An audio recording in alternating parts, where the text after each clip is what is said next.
성도님들을 사랑하고 축복합니다. 5월 27일 화요일 함께 보실 생명의 산 말씀은 민수기 29장 12절부터 40절의 말씀입니다.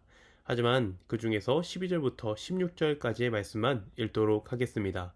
하나님의 말씀 읽도록 하겠습니다. 일곱째 달 15째 날에는 너희가 성회로 모일 것이요 아무 일도 하지 말 것이며 이래 동안 여호와 앞에 절기를 지킬 것이라. 너희 번제로 여호와께 향기로운 화제를 드리되 수송아지 13마리와 순양 2마리와 1년 된 순양 14마리를 다 흠없는 것으로 드릴 것이며 그 소재로는 고운 가루에 기름을 섞어서 수송아지 13마리에는 각기 10분의 3이요 순양 2마리에는 각기 10분의 2요 어린 양 14마리에는 각기 10분의 1을 드릴 것이며 상번제와 그 소제와 그 전제 외에 순염소 1마리를 속죄제로 드릴 것이니라. 아멘. 민수기 27장에서 모세가 하나님 곁으로 돌아갈 것을 말씀하신 이후 민수기 28장부터 29장까지는 하나님께 매일 드릴 제사와 이스라엘 백성들이 반드시 지킬 절기에 대해서 기록하고 있습니다. 오늘 본문은 그 절기 중에서도 일곱째 날에 드리는 초막절에 관하여 기록하고 있습니다. 일곱째 달 15째 날이 되면 이스라엘 백성들은 일주일 동안 초막절 절기를 지켜야 합니다. 초막절은 6월절과 마찬가지로 어떠한 일도 하지 말고 성회로 모여 일주일간 매일 하나님께 제사를 드려야 하는데 조금 특이한 점이 있다면 매일 제사를 드릴 수송아지의 수가 한 마리씩 줄어든다는 것입니다. 첫째 날에는 13마리를 드리지만 둘째 날에는 12마리, 셋째 날에는 11마리, 이렇게 일곱째 날에는 7마리의 수송아지를 드리게 됩니다.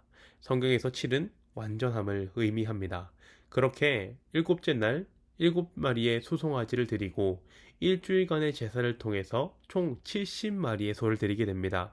이는 하나님께 완전한 감사를 드림을 의미하며 하나님의 은혜가 완전함을 의미합니다. 하나님은 이 절기 왜 요구하신 것일까요? 이는 초막절의 의미를 기억할 것을 말씀하시는 것입니다.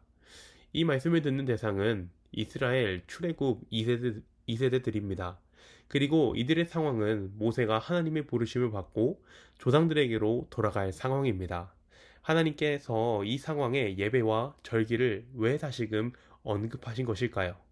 초막절은 이스라엘의 광야 생활을 기념하는 절기입니다.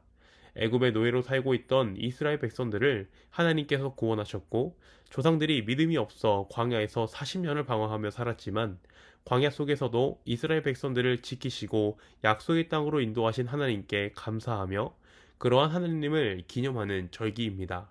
이러한 각종 절기와 기념일은 사람으로 하여금 그날의 의미를 되새기는 기능을 가지고 있습니다. 예를 들어 우리에게 성탄절은 어떠한 것을 되새기게 할까요? 하나님께서 독생자 예수 그리스도를 보내신 그 은혜를 기억하게 합니다. 마찬가지입니다. 이스라엘이 초막절을 지킴을 통해 광야에서 우리를 인도하신 하나님, 우리로 이 땅을 차지하게 하신 하나님의 그 은혜가 완전하고 지금도 변함없음을 기억하게 합니다. 그러므로 다시금 하나님께 감사로 나아가게 합니다. 모세가 떠난 이후도 하나님은 이스라엘 백성들을 떠나지 않으시고 지금까지 이스라엘 백성들을 인도하신 것처럼 앞으로 인도하실 것이라는 약속의 말임과 동시에 다시 하나님의 은혜를 되새기고 믿음으로 살아가게 하는 은혜로의 초대입니다. 그리고 여기서 한 가지 주목해야 되는 것은 소제와 전제를 드리라는 말씀입니다. 소제는 곡물이나 곡물로 만든 빵과 같은 것으로 드려지는 제사를 말합니다. 그리고 전제는 부어 드리다는 의미인데요. 포도주나 독주를 부어 하나님께 드리는 제사를 말합니다. 그런데 이 말씀을 듣는 이스라엘 백성들에게 곡물이 있었을까요? 포도주나 독주가 있었을까요? 이들이 광야 생활 동안 먹은 주된 양식은 만나와 메추라기였습니다. 아마 가진 것이 있었을 거예요. 있었을 수도 있습니다. 하지만 일주일 동안 매일 드리는 제사를 감당할 만한 양을 보유하기는 힘들었을 것입니다. 왜냐하면 땅이 없기 때문이죠. 이들이 소재와 전제를 드리기 위해서는 땅이 필요했고 땅에서 얻는 소산이 필요했습니다. 오늘 말씀을 듣는 출애굽 2세대들도 이를 알고 있었습니다. 이는 땅도 없지만 그래도 가진 것을 다 팔아서라도 나를 섬기라는 비인격적인 말씀이 아닙니다. 내가 줄 것이다. 너희가 나에게 절기를 지킬 수 있도록 땅을 줄 것이고 그곳에서 소산도 얻게 할 것이라는 하나님의 약속의 말씀입니다. 이스라엘 백성들이 절기를 지키고 예배를 지킬 수 있도록 이를 마련해 주시겠다는 말씀입니다. 약속하신 땅을 주시겠다는 확신의 말씀입니다. 이를 우리에게 적용하여 본다면 이스라엘 백성들이 절기를 지킬 수 있는 것이 하나님의 은혜였던 것처럼 우리가 하나님 앞에 나와 예배를 드릴 수 있는 것도 믿음 생활을 할 수 있는 것도 하나님의 은혜라는 말씀입니다. 바라기는 이러한 하나님의 은혜를 늘 기억하시는 우리 성도님들 되기를 바랍니다. 오늘 주신 말씀을 가지고 몇 가지 교훈을 나눠보고자 합니다. 가장 먼저 매주의 예배를 통해 매일의 삶의 매주 예배를 통해 매일의 삶 속에서 드리는 삶의 예배를 통해 하나님의 은혜를 기억하시는 성도님들 되기를 바랍니다. 하나님께서 이스라엘 백성들에게 절기를 지킬 것을 말씀하셨습니다. 이는 하나님이 이스라엘 백성들을 다스리고 인도하신 은혜를 다시금 떠올리게 하시기 위함입니다. 사람은 참 쉽게 잊어버리는 것 같습니다. 세상에서 분주하게 살아갈 때면 내가 받은 은혜가 무엇인지 보다는 지금 내 눈앞에 보이는 문제에 집중하게 되고 나를 이제까지 인도하신 하나님을 잊어버리기도 합니다.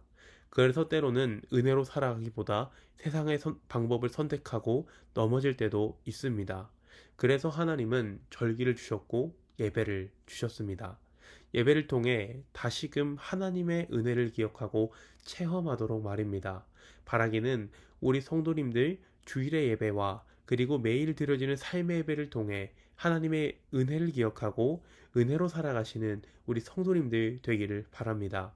두 번째로 우리의 믿음 생활의 모든 것이 하나님으로부터 시작되었음을 기억하시기를 바랍니다.